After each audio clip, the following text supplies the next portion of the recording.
Namaskar and welcome to our program. Our guest today is a man with a mission. His mission is to heal as many people as possible with the oldest therapy in the world, Marma therapy. We are delighted to have on our program today Dr. Sunil Kumar Joshi. Dr. Sahab, welcome to the program. नमस्कार। Dr. Sahab, what is Marma चिकित्सा? हमारे शरीर में 107 मर्म स्थान होते हैं। जी। ये कहा जाता है कि ये प्राण की ऊर्जा का केंद्र होते हैं और यदि इन पर चोट लगती है तो बहुत सारे कॉम्प्लिकेशंस हो सकते हैं और कुछ मर्म तो ऐसे हैं जिन पर चोट लगने से किसी व्यक्ति की मृत्यु भी हो सकती है।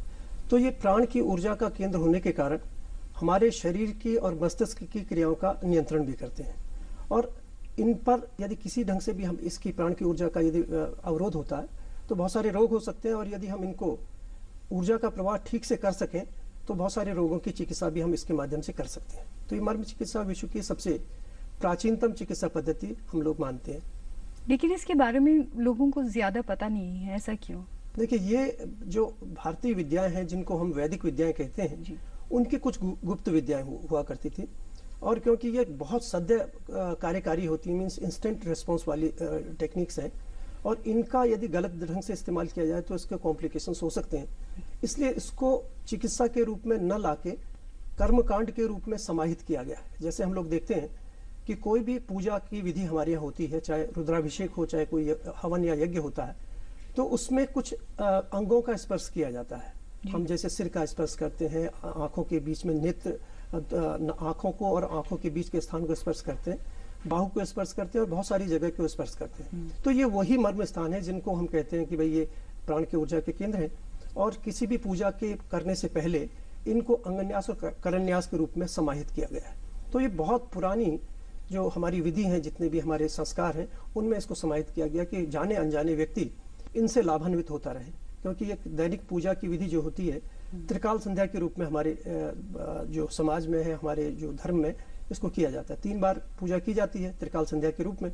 तो 3 बार नियमित रूप से वो अपने इन मर्म स्थानों का स्पर्श करे और उसका जो प्रोफाइलैक्सिस जो हो सकता है, उसका जो इम्यून रिस्पॉन्स हो सकता है, जो उसका सर्कुलेटरी सिस्टम पे रिस्पॉन्स हो सकता है, जो उसका एंडोक्राइन पे सिस्टम पे रिस्पॉन्स हो सकता है, उसके बेनिफिट को वो गेन करे।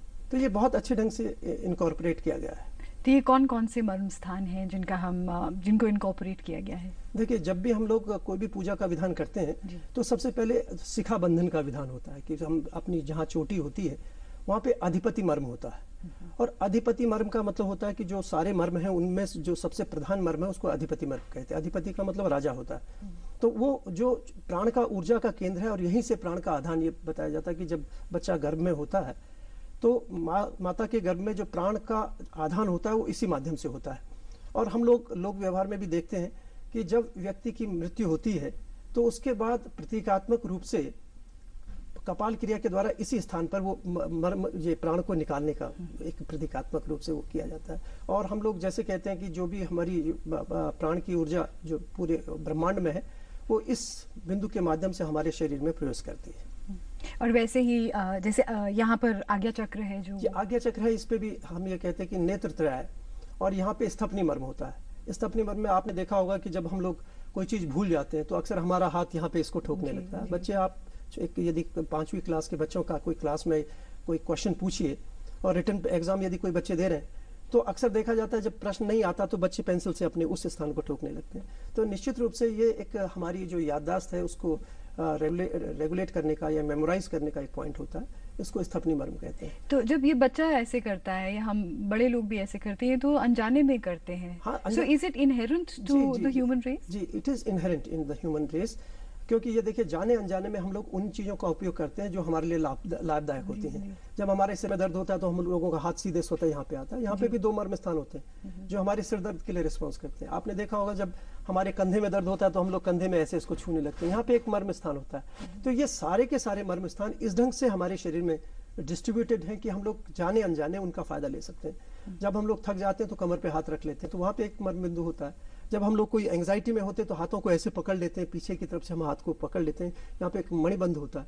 तो ये जाने अनजाने में हम लोग कुछ ना कुछ अपना उपचार स्वतः प्रकृति करती रहती है। जैसे इसको ऐसे समझ सकते हैं कि ये हमारी बॉडी लैंग्वेज है।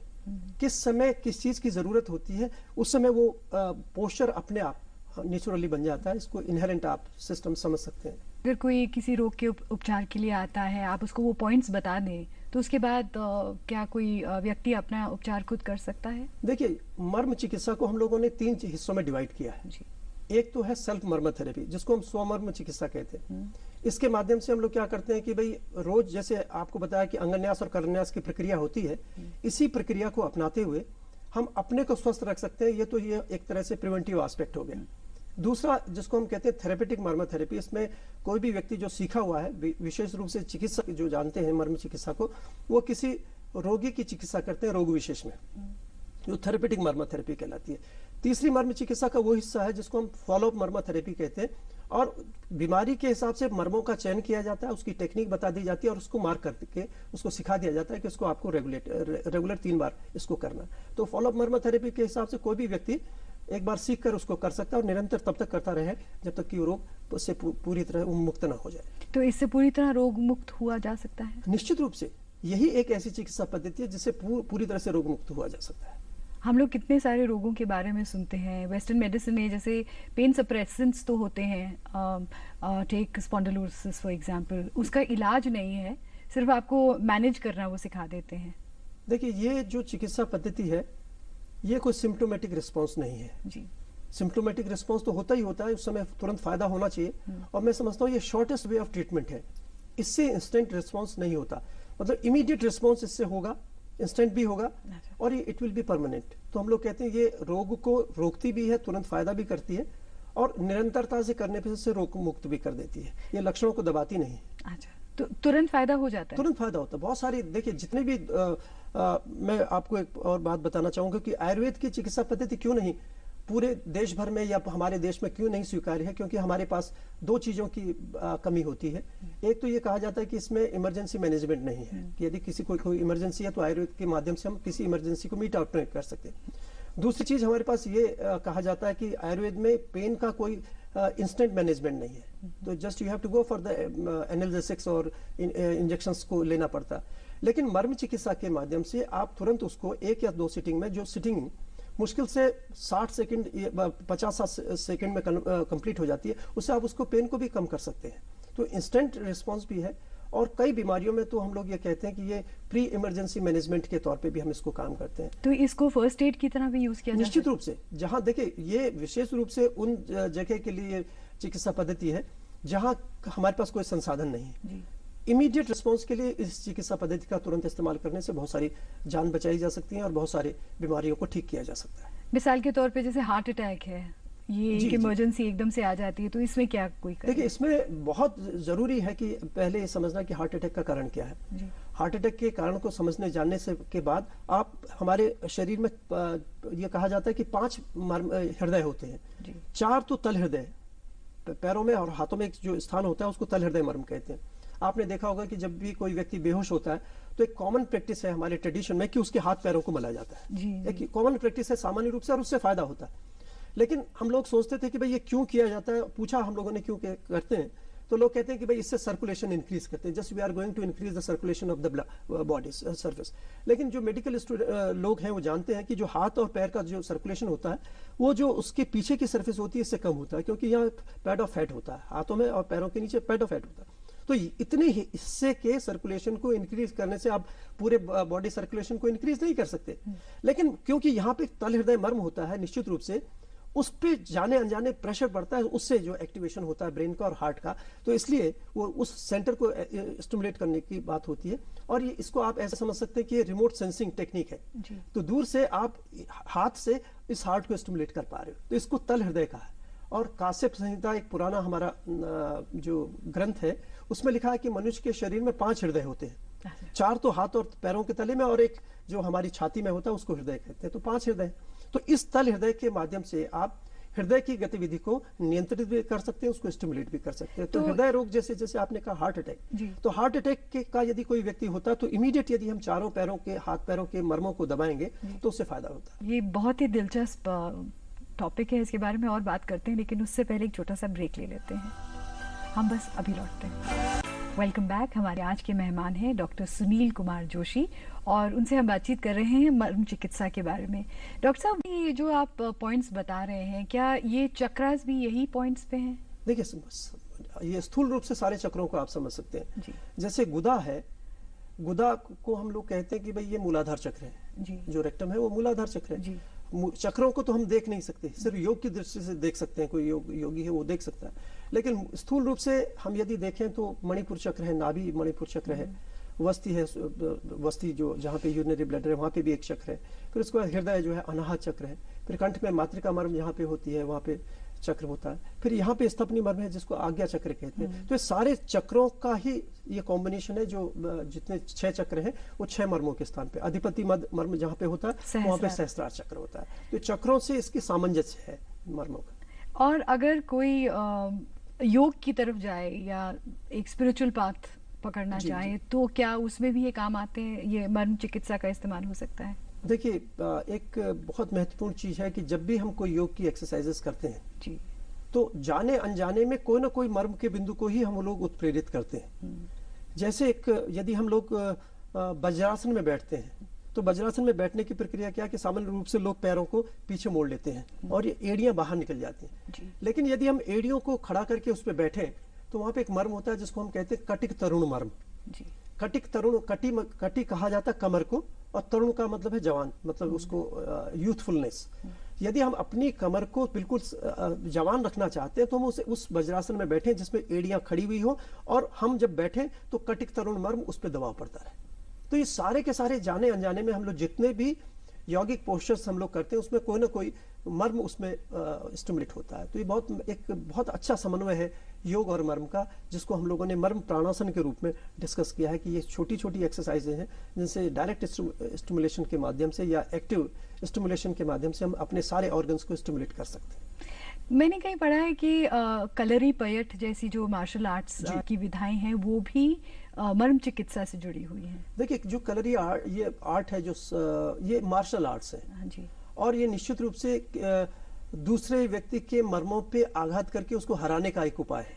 तो जिस जमाने में लोगों के पास ये बंदूकें नहीं होते थे, हाँ, वो ये इन्हीं के माध्यम से करते थे और आज भी वो बहुत महत्वपूर्ण है। उनसे जो यदि मर्म पे आघात होता है तो व्यक्ति एकदम या तो बेहोश हो जाता है या मर जाता है, तो बहुत खतरनाक होती है। लेकिन मर्म के आघात से हम कैसे बचें उसका भी एक उपाय होता है कि हम कुछ उपाय करने पड़ते हैं। लेकिन मर्म के माध्यम से कैसे चिकित्सा करनी है ये एक नया विषय है। इसको एक तरीके से पुनर्प्रतिष्ठित आपने ही किया है क्योंकि इसके बारे में ज्यादा लोग नहीं जानते थे।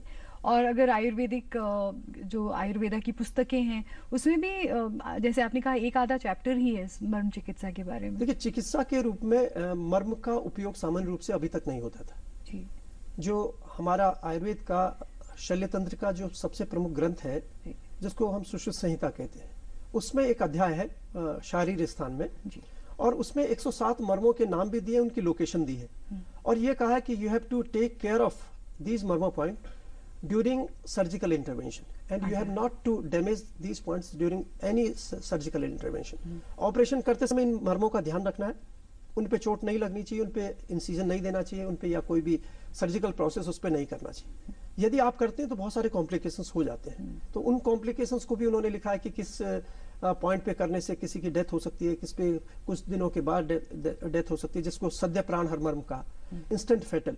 इंस्टेंट फेटल का मतलब होता है जैसे चोट लगी इंस्टेंट, मतलब कुछ मिनटों में व्यक्ति की मृत्यु हो जाती है। डिलेड फेटल का मतलब होता है कि थोड़े दिनों बाद, 15 दिन बाद, हफ्ते भर बाद, 2 हफ्ते बाद उसकी डेथ हो जाएगी। फिर उसमें कुछ है कि विशल्यग्न होते हैं, कुछ मर्म होते हैं कि यदि उसमें कोई फॉरेन बॉडी लगी है, जैसे किसी में कोई बुलेट लगी है या कोई तीर लगा है या कोई फॉरेन बॉडी है, यदि आप उसको इमीडिएट निकाल देंगे तो उसकी डेथ हो जाएगी। और यदि आप उसको रिमूव नहीं करते तो धीमे धीमे धीमे ये ऑटोमेटिक हील होगा तो वो अपने आप गिर जाएगा, आदमी की डेथ नहीं होती, उसको विशल्यग्न कहा है। फिर रुजाकर मर्म होते हैं। रुजाकर मर्म का मतलब होता है कि भाई व्यक्ति उसमें इंस्टेंट बहुत सीवियर पेन होता है, पेनफुल होते हैं और बहुत ज्यादा पेन होता है उन पॉइंट्स पे चोट लगने से।